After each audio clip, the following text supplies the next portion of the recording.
ناظرین ایک بڑے فنکار کی دیکھیے آپ اپنی معصوم زندگی اور معصوم رشتے تھے، سب کے ہی ہوتے ہیں، بڑی خوبصورت بات ہے یہ. اور گڈی اڑانے کے وہ کمال کے. اچھا. اور وہ بھی پھر پنا میرے ہی ہاتھ میں پکڑانا تھا، پہ ڈورتے ہاتھ نہ آئے تیرا، وہ پٹ جاتی تھی نا، تو وہ میں اس کو بہت مشکل سے اس کو کیری کرتی تھی کہ نہیں تو پھر میرا ہاتھ کٹ گیا تو پھر کیا ہوگا، کہتے ہیں اس وقت میرا پیچ لگا ہوا ہے، چپ، اور اس پہ ہاتھ نہ آئے. بس یہ جب وہ ڈور کو گڈیوں کو سیٹ کرتے تھے تو میں چھپ جاتی تھی کہ یہ مجھے اب پنا پکڑائیں گے اور مجھے نہیں جانا.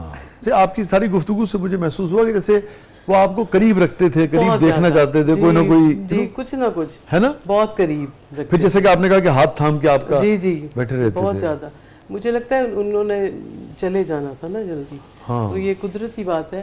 اور پھر کچھ ٹھیک 2 ایئرز بیک جب ان کا ایکسیڈنٹ سے پہلے، تو وہ ہمیشہ ایک ہی بات کرتے تھے ریپیٹڈلی کہ میں نے چلے جانا ہے، خیال سے رہنا سب پیچھے سے. اور کافی دفعہ امی کا جھگڑا بھی ہو جاتا تھا کہ آپ ایک ہی بات کیوں کہتے نہیں کیونکہ مجھے پتہ ہے نا میں جا رہا ہوں. تو بہت زیادہ. جی کیا عمر تھی جب ان کا انتقال ہوا تھا؟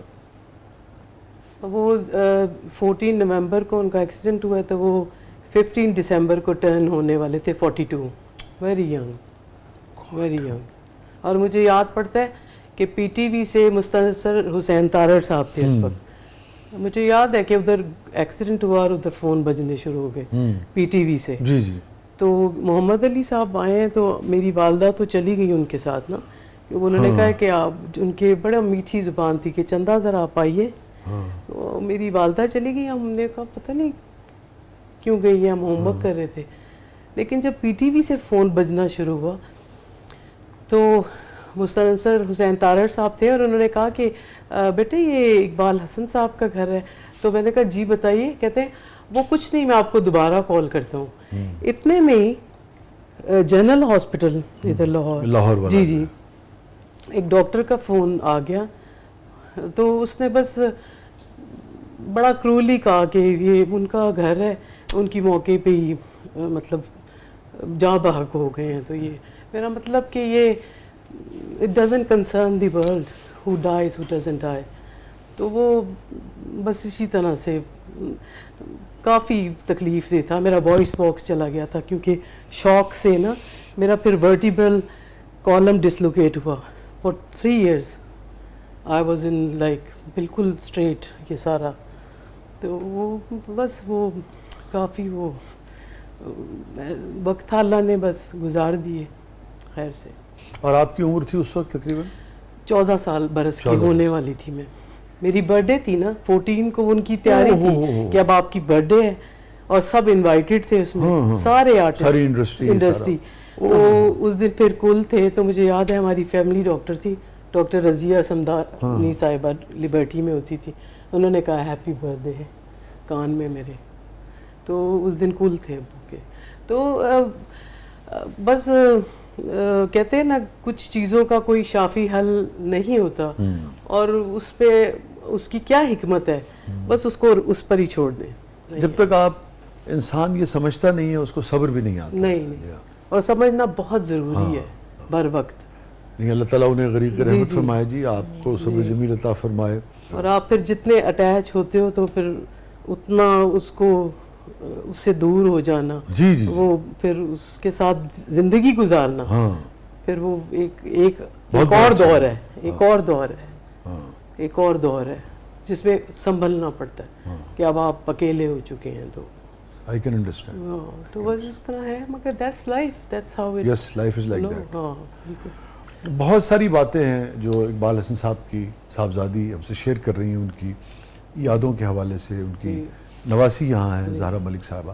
ایک چیز میں ضرور کہوں گا، ابھی دیکھیے کتنے برس ہو گئے اس بات کو، 40 years, almost 30. لیکن آپ دیکھیے کہ اگر آپ انجان بھی ہیں کسی سے، جو سیکھنے والی بات ہے. ہمارے شوز میں جو ہم کوشش بھی کرتے ہیں جب ہم بات کرتے ہیں کہ ہم اپنے رویوں میں اپنے گیسٹس کے تجربات سے کیا سیکھ سکتے ہیں، کیا بدلاؤ لا سکتے ہیں، کیا بہتری پیدا کر سکتے ہیں، کس چیز سے گریز کر سکتے ہیں.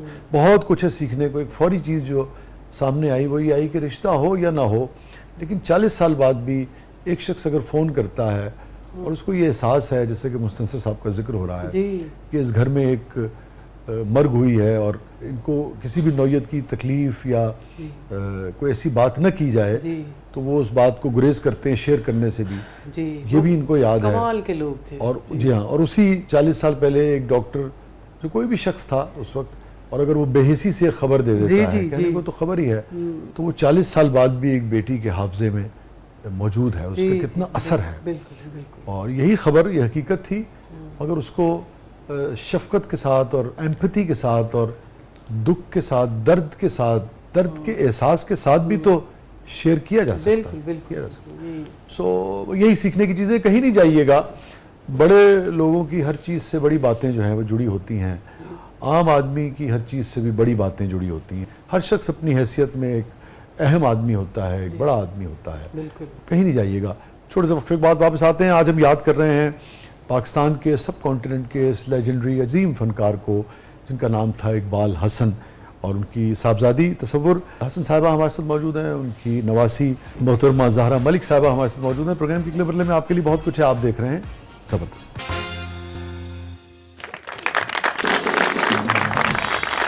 ویلکم بیک ناظرین. زبردست میں ایک بار پھر خوش آمدید. رضا صاحبہ, کیا ہے پروگرام کے اس مرحلے میں؟ اب ہمارا سیگمنٹ ہے زبردست پبلک سب جانتی ہے. سو لیٹس سی آج پبلک آپ لوگوں سے کیا جاننا چاہتی ہے.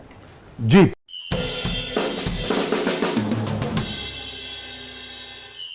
اقبال صاحب جیسی فائٹ اسکرین پر کوئی نہیں کرتا. کبھی آپ کو زندگی میں یاد ہو کہ انہوں نے ان کو غصہ آئی ہو, لوگوں کی طبیعت صاف کر دی ہو؟ طبیعت صاف نہیں کرتے تھے, لیکن ان کو بڑا شوق تھا کہ میرے ساتھ کوئی کشتی کریں. اور مجھے ہمیشہ کہتے تھے کہ اگر آپ لڑکا ہوتی ہیں تو پھر تو بڑا مزہ آتا, لیکن ابھی آپ میرے ساتھ زور لگا لیا کریں ہاتھوں کے ساتھ. تو میں کوشش کرتی تھی کہ میں ایسے ہاتھ ان کو ڈاج کرتی تھی نا, وہ تو خوش کرنے کے لیے. تو یہ ان کا بہت ہوتا تھا کہ آپ ٹف بنے ذرا, تو آپ یہ کریں. اسٹرانگ دیکھنا چاہتے تھے, بہت اسٹرانگ. اچھا. تو ادروائز وہ اتنی زیادہ طبیعت نہیں کرتے تھے, غصہ وغیرہ نہیں کرتے تھے. بعد میں خاموش ہو جاتے تھے. نیکسٹ ڈے اگر ان کو کوئی گلا ہوتا بھی تھا مجھ سے, تو وہ اسکول کے ٹائم پر, اچھا مجھے پتا تھا کہ ہوتا تھا کہ وہ ناراض ہے, اور میں پیچھے گھستی تھی پچھلی سیٹ پر بیٹھنے. تو کہتے تھے میں آپ کا ڈرائیور نہیں ہوں, آپ کا باپ ہوں, آگے آئیے. پھر شروع کرتے تھے بات کہ کل جو آپ یوں کر کے وہاں کھڑی تھی نا, تو یہ اب میں آپ کو نیکسٹ ٹائم نہ دیکھوں. اچھا, جو بھی. تو بڑے پیار سے سمجھا دیتے تھے اور بس پھر ختم کر دیتے تھے بات. واہ. یہ فرمائیے کتنے یہ اقبال حسن صاحب سب ایک ہی لیول کے لوگ تھے تقریباً, سب کا اپنا اپنا مقام تھا. میں اگر آپ سے پوچھوں کہ جتنے بڑے بڑے لوگوں کے ساتھ کام کیا اور یہ سارے لوگ, آپ کو کیا اور کون کون یاد آتا ہے, کوئی خاص بات آپ کو یاد آتی ہے؟ آپ نے محمد علی صاحب کا ذکر کیا اور سلطان رائی صاحب کے ساتھ بہت کام ہوا. بہت شفیق لوگ یہ سب کے کوئی خاص چیز جو آپ ان کے بچے, جیسے مصطفیٰ قریشی صاحب کے بچے ہمارے ساتھ پڑھتے تھے. اچھا. پھر شان لوگ تو ایچیسونین تھے, ان کی سسٹر ہمارے ساتھ تھی, ریما تھی ہمارے ساتھ, اور ایسے بہت سے. ہم لوگ ایم عالم پہ ایک پرائیویٹ اسکول تھا. اچھا, آپ لوگ سب اکٹھے پڑھتے تھے؟ جی, سب اکٹھے پڑھتے. اچھا, مثلاً کون کون؟ ریما تھی, شان کی سسٹر تھی ہمارے ساتھ, اور شاہد صاحب کی بیٹی تھی. اچھا اچھا اچھا. بہت بہت ابھی مجھے نام بھی سب اکٹھے پڑھتے تھے؟ سب اکٹھے پڑھتے تھے. بالکل اسکول فیلوز تھے. کلاسز اگر ایک دو فرق بھی تھا تو سب ایک ہی تھے.